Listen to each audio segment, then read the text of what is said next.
kakati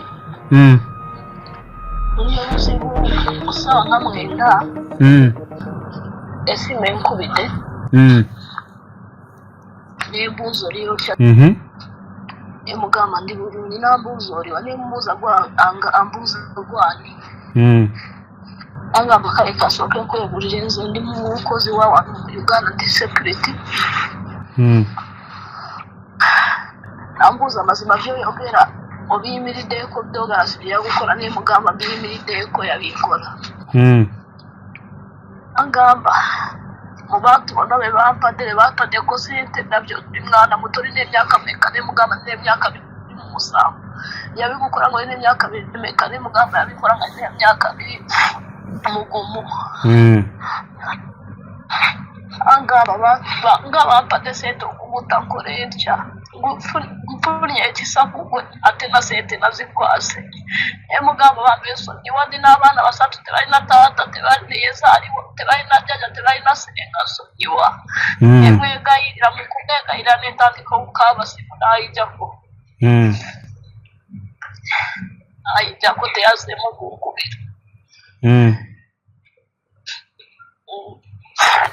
kati enamba wagifunyeeyo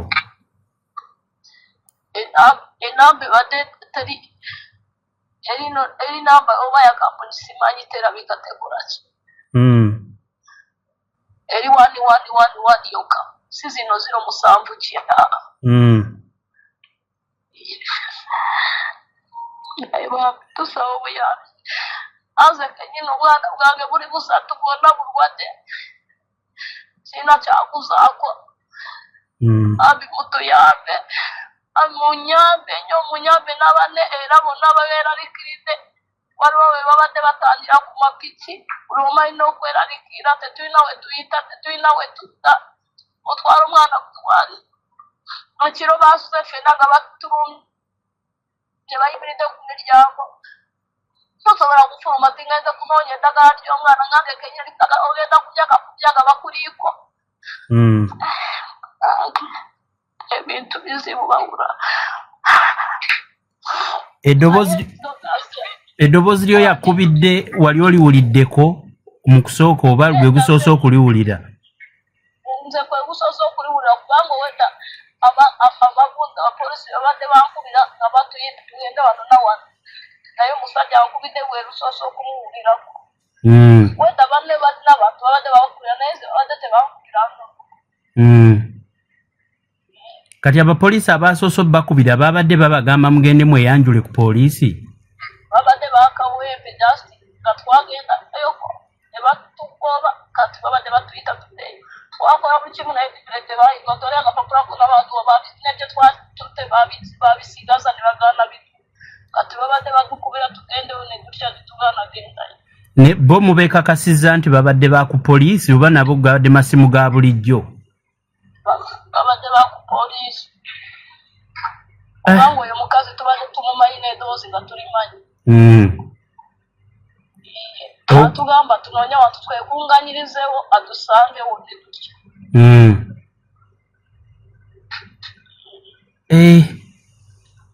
n'owa poliisi mumutidde kubanga omuntu gwe mumanyi ate okubaga nti mwekuŋŋaanye tubasanga awo ng'ate ennaku zino babadde babayigga era twatidde tewaliwo omuntu yenna gwe muyinza kutuma atali ku mmwe n'alaba oba omupoliisi akitegeeza osobola kugamba era waliwo osobola sindika mu muliro buli omu yamutaddeko miliyoni 5 tukimanyi bituwulidde tubimanyi anawe osobola kusindika mu muliro n'agukkiriza buli omu yeekwese katuyiye ekyokukola kati kale nnyabo kansoke mbalike mugira mweteekateeka tulabe obwana wabukweseewa sinawe muteeka mazima mukama kati sinawe mateeka ekali katuyiye tulabe ekyokukola katuyiye katukube ku masimu wano tulabe ekyokukola era banange natiddatidda naye banange wekiba gisoboka n'ogenda kuwamba n'okubira ambasada ne baduwa protection oba yawa kasita tufuna protection nange sirina wagusula era kati sobola gusindikira ki fena tetulina wakusula just tubadde twekweka wantu ate ne bagamba we tunabeera wamu era bagenda tusanga fena batutiremu enkya nagenda nenoonya muntu nampaka baza mu parking nja kusindikira kumakya oba kiki kyatuuseko nekulirwa ennaku negaaba n'obwana bwange busatu tubadde tusunze fena ku gatanda ka gundi 4 ku 6 nenkwatako akavidewo nenga kukwata ndina omuntu mu banange we tubadde twogera wamu nemugamba ayirindi kankulage weesu laba ndize kubanga njogera n'olowooza nemugamba kankulage weesu owulidde kati nattidde ndina agusula era tewali sekirite wadde njaka kusindikira naye bambi tusaba twogereyo ku ambasada hakiri dufune we twekweka ambasada zonna odukubiririze ku ambasada yonna hakiri dufune we twekweka we tukwekawo obulamu buno butono tukimanyi naye akaseera we kaba tekanatuuka hakiri dufune we twekweka n'obwana bwaffe bamu basuula abaana tebalina abaana baabo olina omwana omu naye tosula naye tomanyi obalidde oba talidde obwana bwange buli busatu bwonna bulwadde ugembeera afuna kyakulya afuna kyakunywa owulidde bambi tukwegayiridde tukubirire kuki ku ambasada obayaawa kasitaffe tufuna we tuteeka omutwe oduprotectinge bambi twogerereyo mukama agw'omukisa abasajja abatuli bubi ate New Vision omunamawulire wa New Vision bamuyita Nelson wiikisi 2 emabega twamugambe ekiri kyaka nga bakamala kutaba refugees 10 they were reported they killed enjiri babataamu basooka kubalepinga ne babajjamu engoye ne babasazikamu omuti mu bitundu by'ekyama entiisatiiseeyo mbi nnyo kubanga already refugees tuli under international mandate of protection. Kankubuuze. Yeah. First of all, sooka ombuulire ekyo kyaliwo mu kampu ki eri ludda wa? Report zinakusindikidde kiri mu kampi Kyakatu. Kijirwa district. Kati incident eyo specifically egimbuulireko ey'okurepinga abantu n'okubatta. Kakusooka nkubuulire background bwe kyatandika. Ofiisi eno ya Prime Minister emaze emyaka 25 ng'ekulemberwa omusajja mukyamu nnyo bamuyita Douglas Asiimwe is a commissioner for refugees.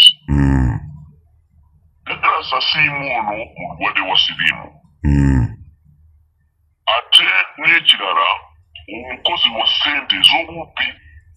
Abarefugees nga babagamba nti batwala Canada, America, Australia nga ne bikolamu omulimo ne banoonya akasente bwe bamala kumuwa obuli bw'enguzi mu kampu emmere donation buli kimu kyonna nga biyita babituula ku black market refugees nga babeerawo mu bwavu abaana tebasoma nga tewaliwo na kimu omurefugees kyafuna. Then president bwe yagamba yakyama amala kulayira bino bw'obubbi nti ngenda kulwanyisa enguzi era abarefugees baava Kyaka ne balumba ofiisi z'e Kampala. Twalumba 8,000 nga tuli bangi like 400 refugees nga tukooye kino ekyogo ne tulumba minister wa refugees ne tulumba IGG inspector general wa government then ne tugenda ne tulumba na OPM ofiisi y'okuzaako. Bwe twalaba ekiseera ekyo kye baakwata 6 OPM officials wagira abatayite ku mawulire bo kye baakola buli omu nga yajja mu Kampala baakomawo nga batutta omukuumu buli omu ng'akimanyi tesonga zitwala mu Kampala baatandika kubalumba ne batutta kubanga oledi twali tumaze ku exposinga abafianism ali mu sisitemu abawala 20 women refugees bagamba nti Douglas yabeebakako n'abasiga obulwadde n'abajjako n'essente nga bapromisinga taking them in another country in Europe, America and Canada. Ekintu ekyo Douglas yakiramu omukolo ati yeekirire yali mu kiro ky'okusembula abalipikizi efunaebino zimekutuka ku international level. Bwe twalaba bamaze kutta abantu 10 ebifaananyi nabikusindikidde ne tugenda mu New Vision. New Vision twasangamu general chief editor n'atuumula amawulire ku Major Nelson. Nelson ng'amaze kuwulira it is too much information aba yakubira minister of refugees n'akubira permanent secretary bamwita Alex Kakoza. Alex Kakoza yavugira ku emmotoka n'amuwa 200 million. Chief editor wa New Vision n'amugamba nkwegayiridde information zino ziyinza kuleeta obuzibu bwabwe bwali kugayigula kubanga kino kikwatagana na refugees kiba kikwatagana ku international community America, Canada, Australia, European Union bagenda okukiyingiramu gavumenti ejja kuwa obuyambi bwonna nga babusazaamu. Tukwegayiridde information zino don't listen to refugees. Kuba kisoboka information eno disappear and you delete, you never publish it. Tene bwe twalaba abantu abo ndowooza kunyonyodde enjiri batemulwamu. Waliwo camp commandant bali involved, waliwo UN Nijaka aba staff involved, waliwo ebitongole bye bayita implementing partners abagamu buyambi ku refugees bali involved kubanga already ffe tulina information eri ku ground ate ffe tuli beneficiaries kyetwogera amawanga ajja kutuwulira kubanga ffe batuufu. Bali baagala kuzikiza omuliro gwe twataddeko nga tusoba accountability investigation n'akunoonyereza buli nga ali mu kino ky'okutemula refugees. Amawanga nga America, Canada balina okuyingira mu kintu kino kankana. Ekintu kibi nnyo. Kati njagala ombuulire bano be batta, bano be wampeereza be bali mu kutta specifically babavunaana ki? Meeting genda Kampala kwagala kubaluupa kye babavunaana. Exactly, kubanga bwe bagenda Kampala bajjayo obuliisi nga lipooti za UPM zibadde bagadene nga zibiikira ekituufu. Then bwe twagenda wa Inspector General wa Government n'ateekako investigating team okutandika ku investigating abakulu mu OPM. Era abakulu mu OPM baalimu okutiisatiisa nti kabatemula abarefugees tutuuke tusirike. You get my point? Ndifuna bulungi. Abatemulwa, they are the witnesses who came to Kampala to take the real report. Then they look at the OPM in Kampala, they think we are accusing them. But actually we are not accusing them. It is what is happening to us. We are suffering and we are direct victims. Tulokwerwanako eddoboozi ne tuliteeka. Then bano be basalawo nti bwe baatemula ne ligaana. Wasooka yafudde Kampala. Wakubiri yafudde Kampala. Bano nabakyatemula even it is night. It is night already nkusindikidde epooti balumbye family ye Bakuli. Nga baagala kubajangagula. Ne bakuba enduulu. It was in the night. Aba neighbors bali ba Somali ba Ethiopia bina ne bava ne bakuba enduulu nga refugees batutta batuli bubi. Police ng'etidde ne bagenda naye they will have them today. Ekintu kibi nnyo kankana nkimanyi tulina eddoboozi. Kati nyina wano ekifaananyi kyendabye kirimu abakazi be baana abakazi abagenda ku New Vision okuteekayo alipoota ku ono Douglas nti yabakwasa siriimu. Very good. Abo bakazi boolaba ebifaananyi boolaba babikubira ku New Vision. Nga yalina okuwayo information ku Lwamukaaga 24th July. Our Minister of Refugees, Permanent Secretary Douglas, you have about 2 million information in their forma. Turasobola kuwakana kubanga nga bw'olaba n'ago madaala New Vision. Bulungi nnyo. Ate bwe twagenda ku Kimuli CID headquarter netuwayo information ekirungi twasangayo lipooti zaffe nga ziri Kimuli ne batusomera n'amanya ne bagamba balina okuinvestigatinga naye ne batusindika ku TMP poliisi eri ku CPS waggulu twayingirira ku 70, 72, 75 and 64 ezo ofisi z'abanene zikulamu abanene okuyigana wa komishona twaliwo omutono ng'atali ku ddala lya komishona bwe baamala tebawulira ne bakubira permanent secretary Kakuuza n'atufuulinga n'atusindika Kawempe Kawempe we wali regional police commandant ebifaananyi natukusikide obiraba abo bali oledi ku poliisi y'e Kawempe naye ebifaananyi obiraba waggulu obunene ngali mu kwatiisatiisa. You can't blame the government. We say no. Those were recommitted by individual in the government. And the information is concerning America and Canada kubanga bokenyini bali under United Nations protection.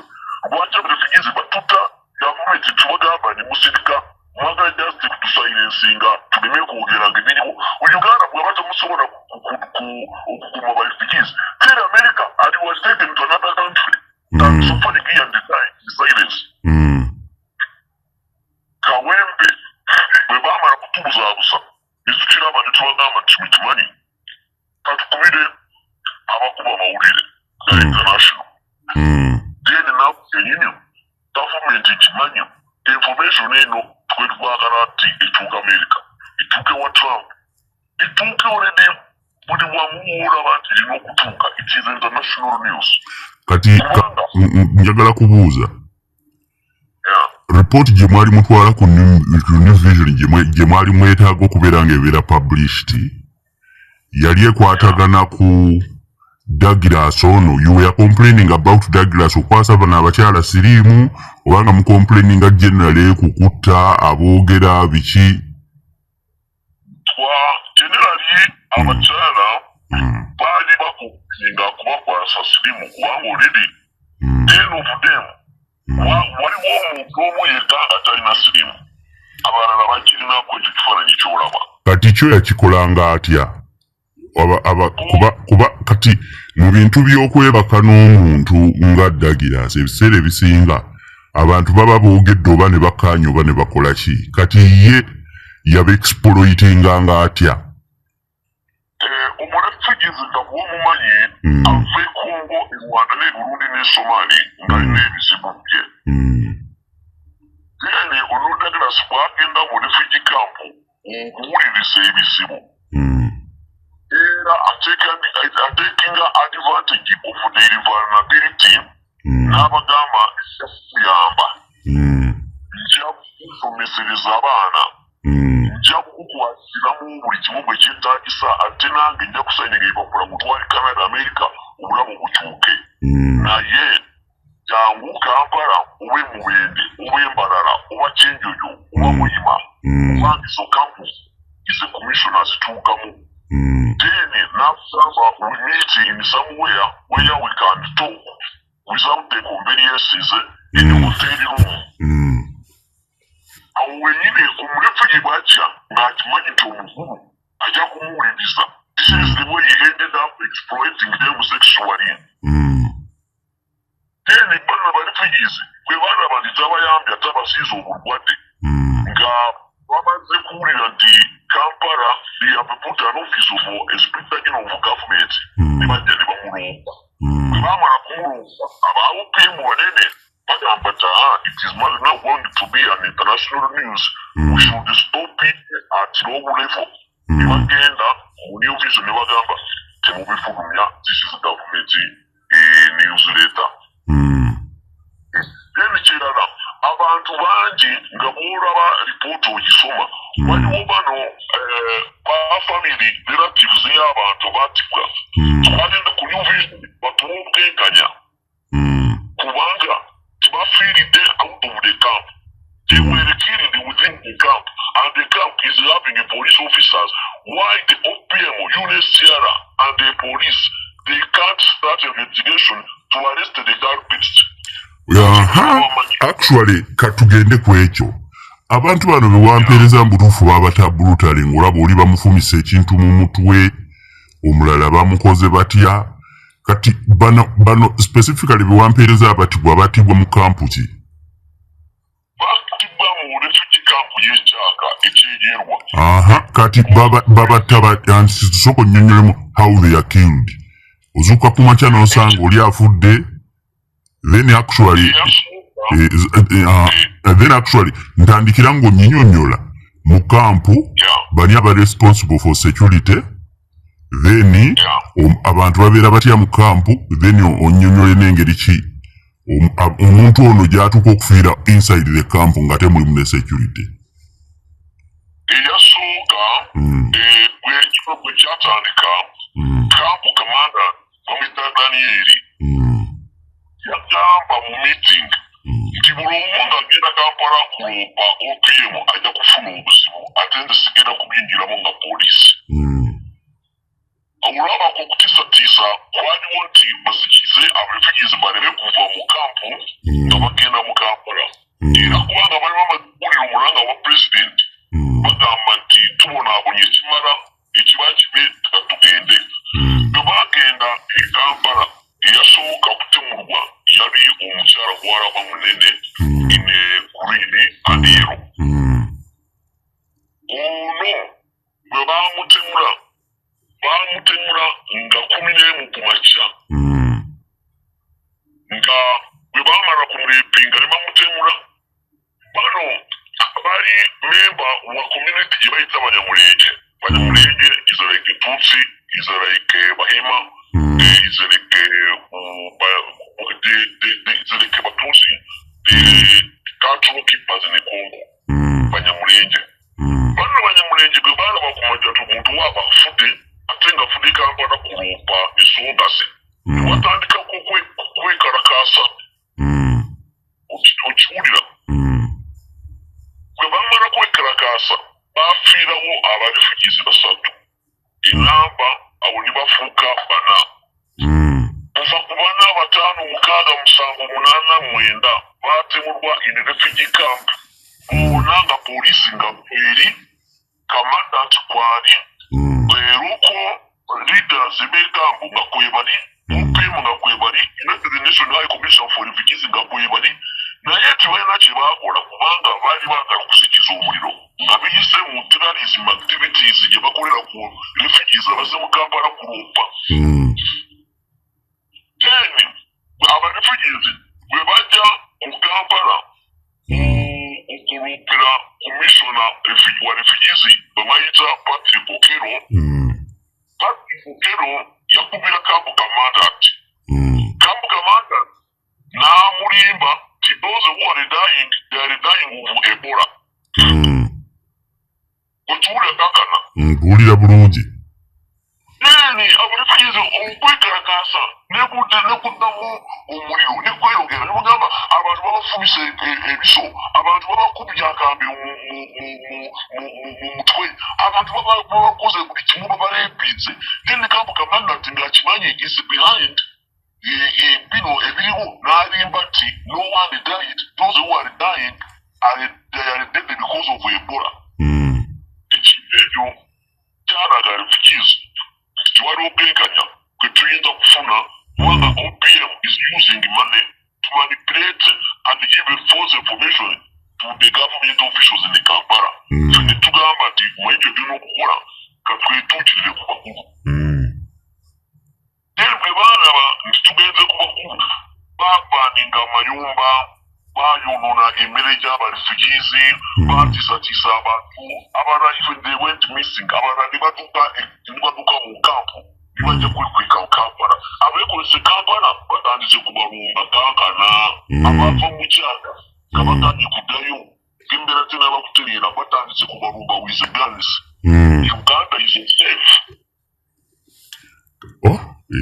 ekyo nga kibi ekyamazima abantu bafa bwe batyo lwakuba oli nti yabuzaabuza oba muli wanguzi oba kuba kati bwe kiba ng'abantu temubasobola bwemba nti mubasobola mwogere mugambe nti bannange Fe balifugi batulemeredde bagende ewalala.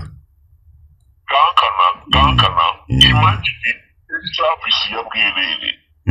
Omusajja ono okukola ku ifayiro olina okuba nga 2,000, 4,000, 6,000 to 10,000 $. Kiba kitegeeza nti abantu bangi olw'onaddala kibata kuwesente bapolisi batwala twakubira famire zaffe nga tuwese fulume Canada America obulamu bukyuke olaba wano maze emyaka 2 nagenda kukizuula nti fayiro yange yagenderako omuntu yawaayo sente efayiro n'agigula nga bangi mu refugee camp fayiro zaabo zatundibwa kankana engeri fayiro zitundibwa okimanyi refugees aba yava mu ggwanga lye nga n'avuna Uganda as a second country of asylum. Uganda bw'eba tasobola kunyamba nfuna kye bayita lasting solution ya third country n'entwalibwa mu ggwanga nga America, Canada, obulamu ne bukyuka. I am no longer a refugee, I am given citizenship. Then citizenship z'aba refugees ye Douglas azitundira wano n'akwata Baganda abamuwadde sente, n'akwata Abanyankole, n'akwata simanyi those rich people, n'abawa fayiro zaffe nga refugees, then bwe batwala Entebbe boolaba Entebbe nga bagenda. Face new faces, bano si ba refugees boolaba Entebbe airport nga bagenda Canada, naye nga ba refugees eriyo refugees. We are in Ichaka, in Nachifare, in Changware, in Rwamwacha, in Kampala. Ubona batunda obufeera bikasasira ebyo kututendeya ebintu ebona babe bakwata kesire kwata refugees naye bano abagaga omwana bw'amala kusoma Makirere nga bamaze kumutika nga talina akalimu ng'agenda wa prime minister n'abagamba njagala muntwale Canada ne bakwata fayiro y'omurefugee ne bagimuwa ne bamukyusa madata bamukuba ebifaananyi n'atambulira ku ebyo nti is from Congo ng'ate bamanyi n'Oluswayiri naye nga bali mu America bagenda nga refugees from Uganda. Then bwe tumala kuvaayo ne tugamba nti mugende mu data mutuwe data owulira kankana mutuwe data tulabe ezo data zaffe baani abagenda mu manya gaffe. Douglas amagamba you start to kill one by one. Start killing one by one until they will know we are in Uganda.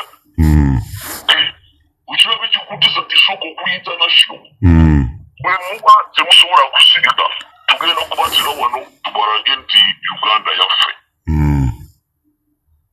So Nakaka Turimukutis Tisibakunene, Bamuta Zero Kubuka. The other time they told me, can we go to embassy? Or can we go to Kenya? Because here we shall be killed. Never mind the together and Namsaja on the Kankana. I take out the day, again the Kuteka, Kumawiri, that international. Again the woman, the H man in tea, who also bora. In front of me, I think what the full report, Yeba Purani, those are possible full. Wedda ndi mu kusoma byonna byonnera nkubuuza specific byezitegedde mu detail. Wedda ndi mu kubisoma. Abalala bonna baabatana bagudde Kampala. Era kyatuuka ekiseera pulezidenti twali olunaku lwe twagendako otemulesi lwekalakasa ne tugalawo enkiki komisona yagenda n'anyonyola pulezidenti. Pulezidenti n'ayita aba UPM official in the cabinet. Cabinet bwe yatuula Museveni n'abagamba I want a report of the killed refugees. And who killed them and why the investigation were not carried out. Bano gye bakwata innocent refugees ne babakwata buli poliisi ne babatwala Kijerwa nga baali bagenda n'okubatwala waliwo prison eri Kijerwa oba Kidato oba Kasoto simanyi prison eri. Then netukubira abanamawulire netukubira n'ebitongole bya security netubagamba ti abantu bemukwase mubakwata bwemage tibalina omusango gwe bakola era nga polisi eraba eswadde nekwata abarefugees bali innocent ne babatwala naye tebalina musango. Abatta abantu polisi bamanyi, abatta abantu OPM bamanyi. Lwaki bwe mumala kulaba president abagambye bawodde ripooti ne mukwata abantu b'emagye ne mubalanga nti bano baziba emisango nga bano barefugees bwe twalaba already ng'eddubu zitulitadde waggulu polisi na OPM b'e Kampala ne baswala all of them they were released out. Naye kati already kibagenda kukola bagenda kulaba nga ffe abali ku mwando batunoonyereze keesi bazituwe bakusirike luzira. Kubanga baba bakimanyi nti amawulire tigana bagakuba bali mu kutunoonyereza keesi ze batuteekako nnene. Obuzibu bwe tukoze ki baabakwata n'oba kukola kunoonyereza ogenda pulezidenti bwe yabagamba nti muwe abaatibwa lisite bagiganya teeni ne bakwata abantu ne babatwala kijerwa n'obuubuuza osisyaidi w'ekijerwa abaawalo baamukuba amasimu ng'alaba talina kyakukola abantu bonna n'abalirizinga teeni owefat poto gwe bayita regional police commandant bamwita David yayingira mu bintu bino n'awaayo information ku kibutusaidi edikota kibutusaidi ku dikota batuyita bwe twatuukayo twasanga information yatuuse nga batandise kutya eby'abarefugees bye bagamba bino by'abarefugees byandibadde ng'ebyakayibula ebya Dickson Agasiku ebya Bati Mwangi ebya Faizo Katende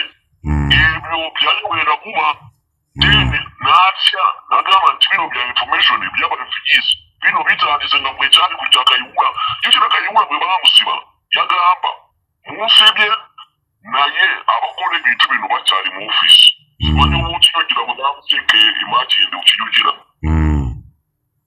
yagamba nze bansibye naye those who committed serious crime against refugees they are in the office they are moving free yagaategeeza Douglas kubanga Douglas ebyokukwata abantu na buli kimu yeyali abikola naye bwe bakwata kayibula baamukwata nga yalakulira poliisi naye baakawunkuuza bali mu OPM naye bano bali kutemula balifikiza bagezaako kuwonyera amazima